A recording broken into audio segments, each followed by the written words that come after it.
Horror story: The Vanishing Child. My name is Alex Young, born in 1994. You can call me Alex or AI. I'm from a small town in Colorado. This is a true story that happened to me. It was in the year 2010 when I was in my first year of high school.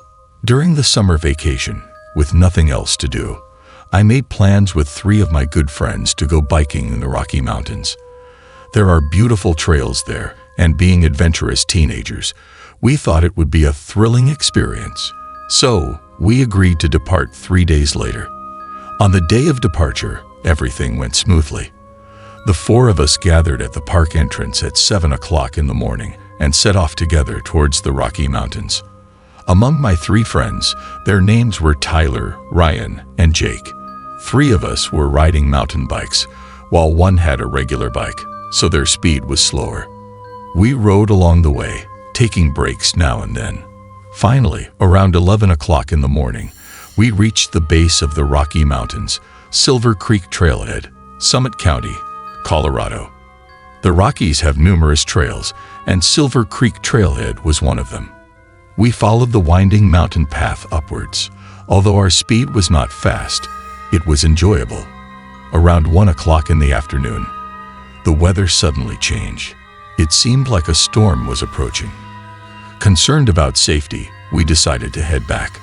Just at that moment, a little boy dressed in black emerged from behind the bushes not far from our right side. I should mention the geographical environment at that time. It was an uphill mountain path with cliffs on the left, a river and scattered rocks below, and the mountain on the right, with some small slopes or flat areas. The boy was probably 7 or 8 years old, not very tall, similar to the children from the nearby town. He walked directly towards us and spoke in a local accent, asking if we had any money, because he wanted to go down to the town at the base of the mountain to buy a notebook, but forgot to bring money. At that time, the 4 of us didn't think much of it because there was indeed a town at the base of the mountain, which we had just passed by. It was just a bit strange to be suddenly asked for money, especially in the middle of nowhere. However, since it was a child, we didn't pay much attention. I started searching my pockets, preparing to give him some money. As students, we didn't have much cash on us. I had $30, so I took out $5 and asked if it was enough. He said it was enough and walked away. I continued talking to my friends, and they found it interesting, saying that kids around here aren't shy and even ask for money from strangers.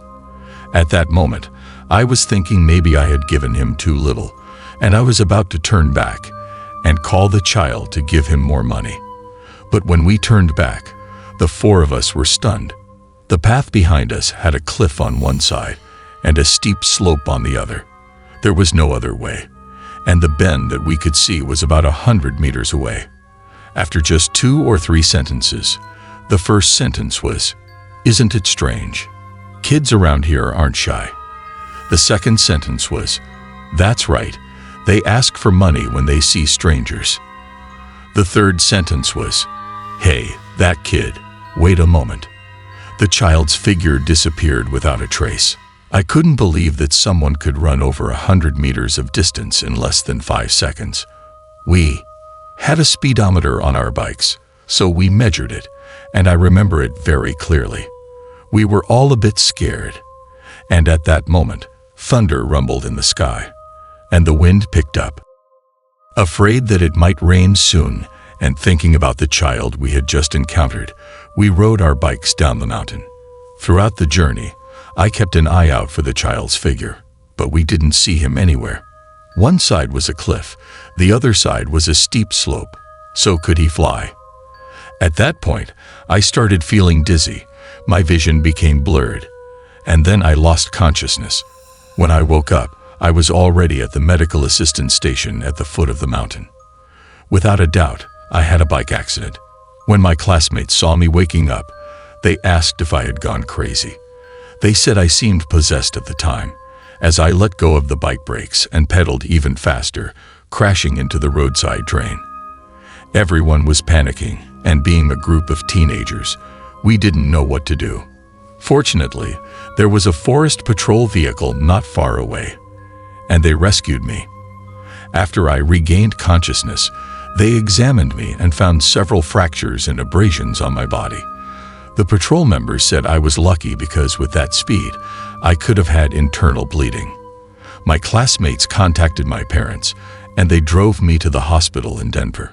While waiting for the car, I told the forest patrol captain about encountering the child who asked for money on the mountain. The captain didn't directly respond at the time, but I noticed something strange in his expression and his hesitant words. Afterwards, I realized that all the change in my pocket was missing, but the cell phone that was in the same pocket wasn't lost, and there were no signs of the zipper being opened. This incident troubled me for many years until last year, when I had the opportunity to revisit the place. I casually asked the local villagers about this issue and found out that before the opening of the Rocky Mountain Tunnel, the only way to travel between western Colorado and the nearby town was through the winding mountain roads of the Rockies. And just before the tunnel was built, a primary school student who was going downhill to buy stationery was hit and killed by a car. The gentle slopes or small flat areas we had passed were the graves of some local villagers or victims of car accidents. Some of them were in a state of disrepair and were not easily recognizable unless you looked carefully. Since then, people have reported seeing the figure of a child on this road, but he disappears in an instant. Hearing this, I broke out in a cold sweat because not only did we see the child, but we also talked to him. And I even gave him money, which resulted in me lying in the hospital for a month. What if I hadn't given him money? Or what if I had ignored him altogether? Horror story. Nightmare. When I was young, adults always said that children's eyes could see things that adults couldn't see. When I heard about this from my grandma, I couldn't wait to put it into practice and see the so-called things that adults can't see. When I was 5 years old, I moved into my grandma's apartment with my mom and her new husband. Although my grandma treated us coldly, she silently packed our luggage. My grandma called my mom away, leaving only me and that uncle. I played with the doll my grandma gave me and watched the newly bought television. When my mom left, the uncle put away his fake smile and started playing with his phone. It seemed like my grandma and mom had an argument. When they came out, my grandma's expression became even colder, and my mom didn't want to deal with my grandma. And that's how we settled in. About a year later, my mom gave birth to a little sister. When my mom came back from the hospital, she apologized to me and said, "Lily, you're already 6 years old. You should try living on your own. Promise me, you'll always be a strong child." I smiled and agreed. I might have been a bit mature for my age, always trying to find ways to ease my mom's worries and understand her as much as possible. I had a small stature, so my mom arranged a small bed for me right next to her bedroom door. Sitting on the bed, I could see the living room in front of me, and the bathroom was next to it. On my first night living alone, I closed the bathroom door because I didn't like mirrors. It seemed like I had a natural aversion to them. Before going to sleep, I encouraged myself, telling myself that it was okay, that I would have to face such things sooner or later. In the middle of the night, I suddenly woke up, feeling groggy. Looking at the dark surroundings, I suddenly became scared. My heart, which I had calmed down before sleeping, started pounding violently. It felt like I couldn't catch my breath. I kept tossing and turning, trying to calm myself down. Finally, feeling tired, I looked at the living room. My head was still foggy, and I couldn't tell if I was asleep or awake. My eyes focused on a dark corner, and suddenly, a dark figure emerged from it. The figure slowly walked towards me, and I thought about getting up to find my mom, but I realized I couldn't move. My eyes were fixed on that humanoid shadow, and it kept getting closer and closer until it reached my bedside. Even with the faint moonlight, I still couldn't see it clearly. I tried to move, but I still couldn't. It seemed like it lowered its head, as if it was looking at me. I shed tears, and my mouth opened and closed, but no sound came out. In my heart, I longed for my mom or that uncle to come and save me. The feeling of suffocation grew stronger and stronger, and I closed my eyes, making one last effort. This time, I was surprised to find that I sat up, but before I could think too much, I quickly got out of bed and desperately banged on my mom's door, shouting, "Mom, Mom, help me." Sob, sob. My mom's voice came from inside the room. "Lily, what's wrong?" "Mom, come out quickly."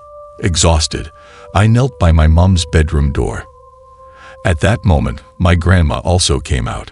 My mom got out of bed and opened the door, only to find me lying on the ground with all the lights on. I inexplicably felt relieved. After I told them what had happened, they comforted me. Finally, my grandma glared at my mom and carried me into her room, removing the small bed. After that, I continued to have the same nightmares. When I woke up, I would look at my grandma's peaceful sleeping face and increasingly doubt the reality of that dark figure that day. The nightmares persisted, and eventually, under my grandma's strong insistence, I moved back to my grandma's house. Looking at my grandma, I always felt at ease. Sleeping next to my grandma, I never had a similar nightmare again because whenever I dreamt of that dark figure, I could feel warmth.